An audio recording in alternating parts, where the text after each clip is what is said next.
Hello, salut à tous, bienvenue sur la chaîne Chris Hélène Piston. Aujourd'hui on se retrouve pour parler de pas mal de choses. Il y a une commande que j'ai reçue Semir 35 qui a eu un petit souci. Il y a aussi de la nouvelle pièce sur l'établi, de la nouvelle mob que tu vois pas. Enfin, il y a plein de choses. En veux-tu, en voilà, c'est parti. N'oublie pas de t'abonner à la jeune chaîne si justement tu kiffes le contenu, d'activer la petite cloche de notification si tu veux suivre les différentes playlists qui vont se présenter à toi. Et surtout, lâche ton plus beau pouce bleu si t'as kiffé cette vidéo. Allez, c'est parti les amis, on parle de tout ça tout de suite. Donc les amis, comme vous le savez, moi j'avais fini mon bas moteur, donc je devais passer la commande chez Mir35. Alors faut savoir que j'ai reçu cette fameuse commande. Alors, dans la commande, il y avait un cylindre Carenzi. Sauf qu'il a eu quelques soucis au niveau de la fabrication. Il y a le chrome qui avait sauté à l'intérieur. Il y avait pas mal de défauts au niveau des transferts, mais des gros défauts, pas des petits défauts qu'on peut corriger. Donc du coup, il y en avait certains qui étaient possibles d'être corrigés, mais pas tous. Donc du coup, voilà pourquoi j'ai dû le renvoyer. Et je vais du coup leur demander, je pense, un avoir, car au final, j'ai changé de config. Je te montre de suite. Regarde. Hop, je t'avais dit au départ, je voulais essayer de mettre soit un liquide, soit un 70 T4. Manque de peau, sur Mir 35, j'avais plus de choses à acheter, donc du coup, j'ai regardé quand même un peu les cylindres qu'il y avait. Et comme on partait sur une config la moins chère, par rapport au fait que je mettais déjà le Vilo le moins cher de chez Mir 35, je me suis dit, le mieux, ce serait de prendre le cylindre 50 cm3, parce qu'on sait que les 50 cm3, justement, on peut les préparer, pour qu'ils aient quand même des perfs un peu sympas, même fort sympathiques. Donc du coup, je m'étais dit, je prends le cylindre Carenzi en 50 cm3 R, parce que le 70, ça me ferait changer la culasse, ça me ferait faire une patte pour justement faire la fixation moteur sur la AV79, donc c'était très pénible, on va dire, à finir cette prépa. Donc je me suis dit, je vais au plus simple, je prends un Carenzi, je mets ma culasse AV7 que j'avais, et c'est bon, ça ira nickel. Et au final, ben, la réception du colis, tu vas voir, je vais te mettre les photos tout de suite, et tu vas voir ce que j'ai reçu.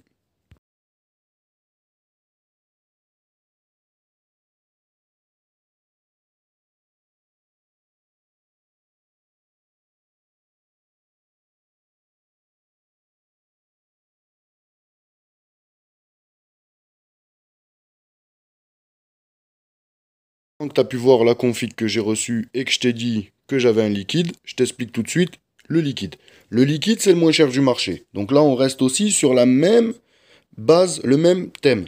On prend la config la moins chère AV10 liquide et on voit ce que ça donne.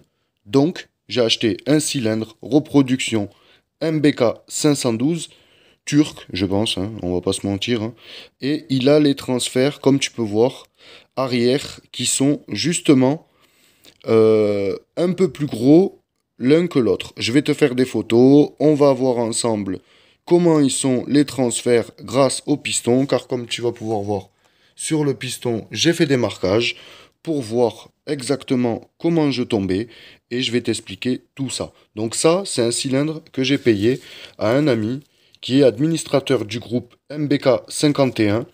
Black S, c'est une série limitée de chez MBK 51 qui est très très jolie. Et du coup, cet administrateur, dont je suis aussi le modérateur du groupe, m'a vendu ce cylindre justement liquide du coup avec la culasse MBK 512. Mais là, on est sur du vrai MBK pour la culasse et c'est une M1. Donc normalement, c'est celle qui serait montée sur des MR1, d'après ce qu'il m'a dit. Donc je vais la recevoir cette semaine là qui arrive. Donc on va pouvoir enfin se refermer le moteur. À savoir qu'il m'envoie aussi les joints du coup pour le haut moteur ici là parce que celui de l'en bas il change pas. Donc au moins j'aurai les joints, la culasse, j'aurai tout pour justement remonter et finir de remonter ce fameux moteur AV10. Allez, du coup, on va voir ensemble, du coup, maintenant, à quoi ressemble un peu ce cylindre turc 512 liquide. Allez, c'est parti, mon ami.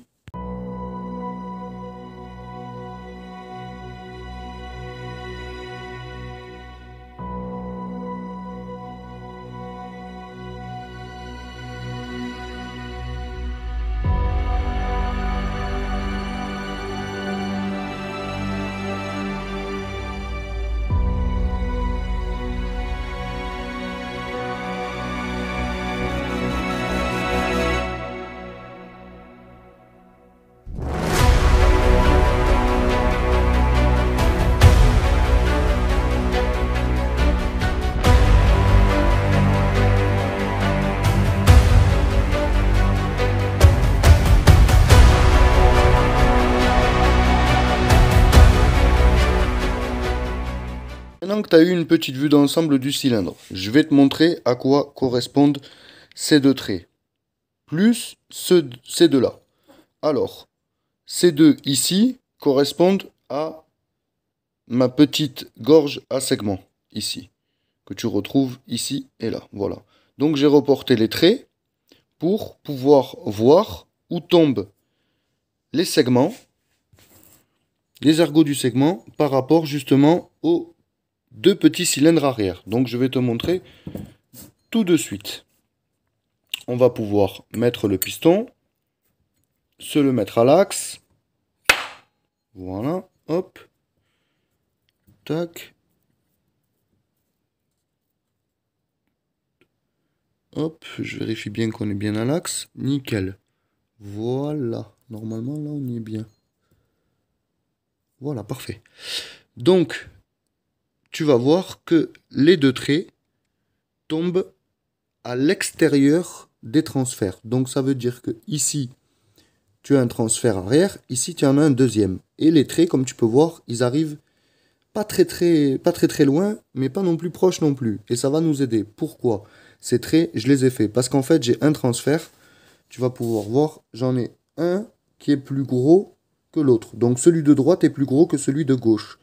Et comment voir où gratter justement ce transfert? Est-ce que c'est à l'extérieur ou à l'intérieur? Ben, grâce à ces traits, tu vas pouvoir le voir. À l'extérieur, on a la même distance. Par contre, à l'intérieur, tu vas pouvoir voir que on est beaucoup plus large. Ensuite, on vient de parler de ces deux traits. Celui-là, du coup, je vais pouvoir me l'effacer. Il compte pour du beurre, du coup, il faudra surtout que je le trace sur le cylindre. Donc, maintenant qu'on a vérifié ces deux-là, pour les transferts arrière, on va vérifier les latéraux. Donc, comment voir les latéraux? Eh bien, c'est simple. Tu prends l'axe de la gorge, normalement, qui est prévu pour rentrer l'axe de piston. Tu prends cet axe ici, tu viens le reporter sur le dessus du piston. Et ce que tu fais, c'est que tu viens tout simplement placer ton piston en bas comme il faut et tu regardes si tes transferts sont bien à l'axe. Tout à l'heure on l'a fait, on avait placé le piston correctement pour voir les transferts arrière. Maintenant je te montre les latéraux. Alors comme tu vas pouvoir voir, on a une distance à peu près égale de chaque côté. Pareil ici, donc là on va pas y retoucher, on va pas chipoter. Par contre, on va parler du troisième transfert, du coup, celui de l'échappement. Et on va voir ça de suite parce que, mon Dieu, mon Dieu, mon Dieu, mon Dieu, mon Dieu. Regarde comment il est bouché, mon ami. Alors, ce qu'on va faire, c'est que je vais mettre une rotule, enfin, un écrou d'échappement, comme ceci là. Voilà. Et, du coup, quand je l'aurai vissé, je verrai du coup ce qu'il faudrait enlever du coup dans l'échappement ici. Car ici, là, il y a pas mal à gratter. Comme tu peux voir, c'est très épais. Voilà, une fois que l'écrou d'échappement est vissé, forcément il n'y a pas le joint, tu vas pouvoir voir que il y a pas mal d'alus. Donc je vais voir, est-ce que j'ouvre un peu plus au niveau d'ici justement pour essayer de ressembler un peu à cet écrou, en laissant bien sûr une petite marge, ou est-ce que je laisse comme ça? Bon, il y en a qui me diront, gratte, vas-y, veux de la perf le petit. Et moi je te dirais, bon on peut essayer de monter plug and play aussi. Mais, comme j'aime bien un peu tout tester, on va quand même essayer de le gratter un petit peu. Puis je me suis acheté un joli petit Dremel, juste ici, de chez Parkside, qui fonctionne pas trop mal, mais c'est pas non plus, hein, on m'a compris. On va attaquer la préparation du cylindre dans le deuxième épisode.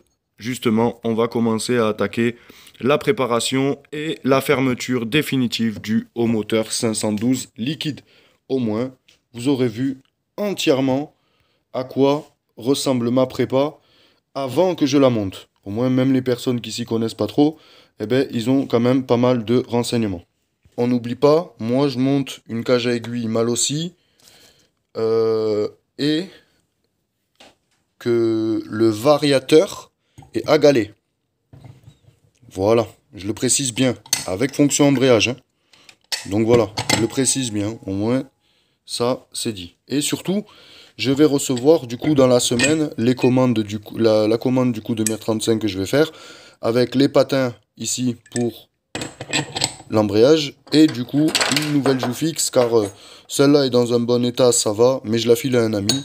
Et du coup, je vais m'en acheter une toute neuve pour le Vario car comme tu peux voir, là par contre la joue fixe, elle est pas jolie. J'ai essayé de la démonter, elle a marqué, donc là je suis complètement dégoûté.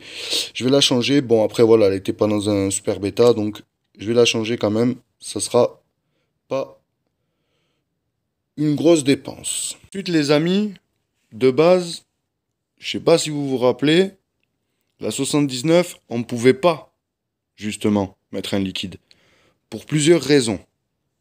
Un, ça m'aurait fait faire une patte encore sur la culasse pour déplacer le moteur vers le bas, car moi j'avais la culasse à V7, mais si je changeais pour un liquide, ça m'aurait fait faire cette patte. Bon, déjà, un premier problème. Deuxième problème, sur le cadre, il n'y avait aucune fixation de prévu, donc il aurait fallu la faire pour justement mettre un liquide.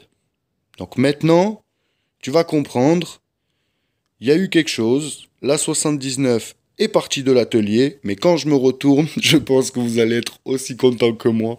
C'est parti les amis, go, je retourne la caméra, zdouk.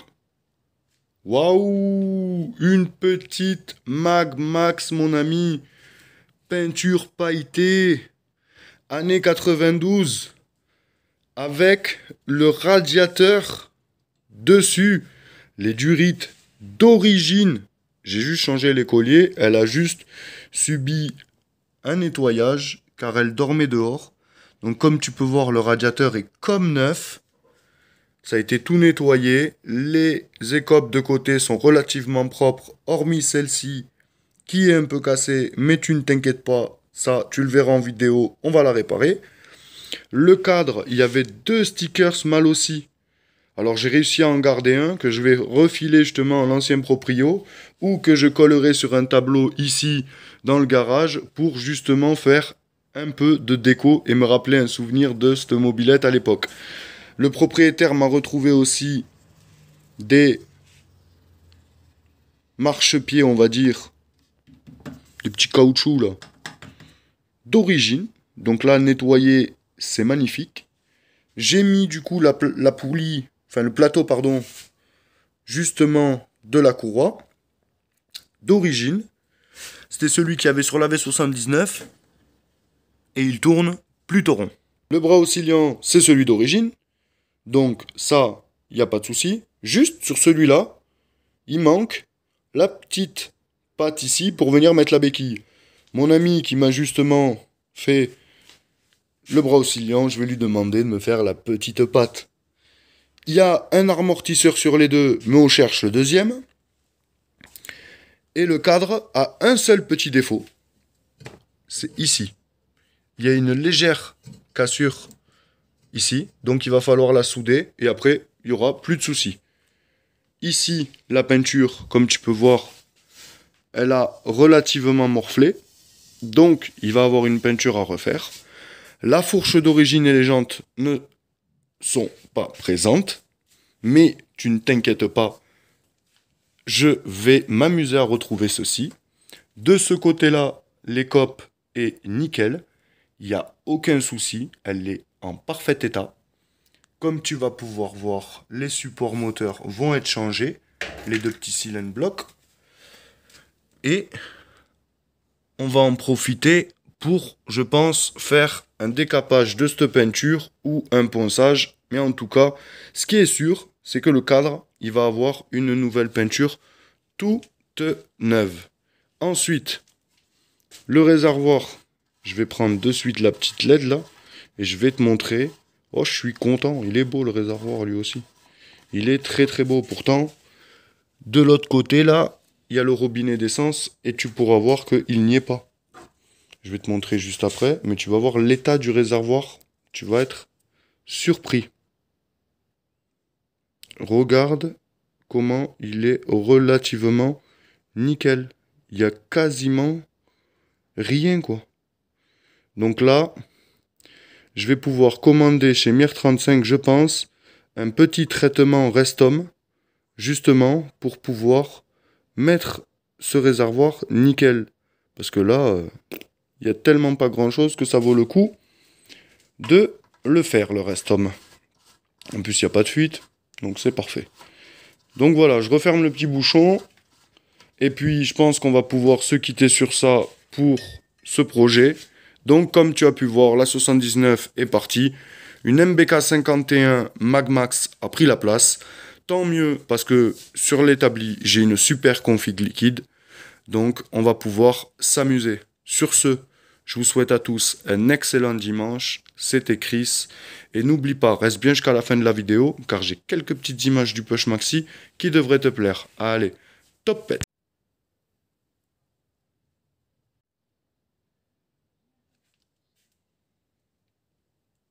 Après vous avoir fait deux petites images sympathiques, je t'explique. J'ai reçu la commande, donc nouveaux stickers, Polini Evolution. Ça, j'ai reçu la petite planche, donc j'ai pu m'en coller un ici. J'ai pu justement aussi en coller un ici sur la selle. Voilà, ça finit un peu la déco. Pareil ici sur le phare, le petit I Love. J'ai mis aussi, du coup, par la même occasion, High Speed ici sur le cadre. J'ai remis la plaque mine aussi avec les rivets. Ce qui a été fait, petite plaque de compteur toute mignonne, repeinte. Pour l'instant, les compteurs sont fixés avec le Serflex, mais ça tient vraiment nickel. Ce qui a été fait aussi, la platine arrière. Malheureusement, j'ai eu un petit souci de voile avec la platine arrière, donc il faut que je voie quel souci c'est exactement. Est-ce que il manquerait un petit ponçage, un surfaçage, tout ça. Je vais voir, mais pour l'instant, je l'ai re-enlevé, ça me dérange pas. De toute façon, elle fonctionne nickel. J'ai changé aussi par la même occasion les roulements de roues avant et arrière. J'ai aussi par la même occasion changé mon petit pignon de chaîne ici. Je suis passé en 14, sachant que j'étais en 17. Donc je vais pouvoir gagner un peu peut-être en vitesse de pointe. J'ai mis un aimant à clé. Et là, je peux vous promettre que c'est un petit bijou. Je vais la sortir, on va se la démarrer. Allez, il faut se faire un kiff dans la vie. Allez, c'est parti, on va se la démarrer.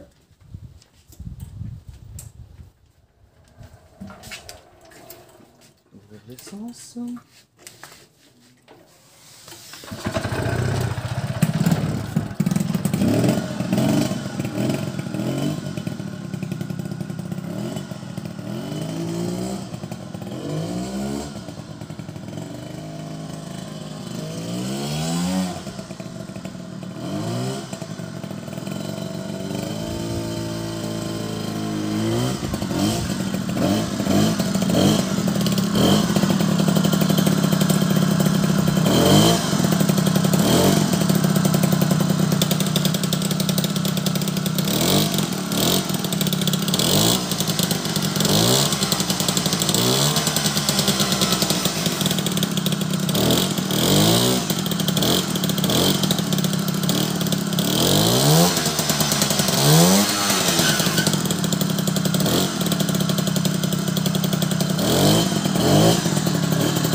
Allez, sur ce les amis, top pète.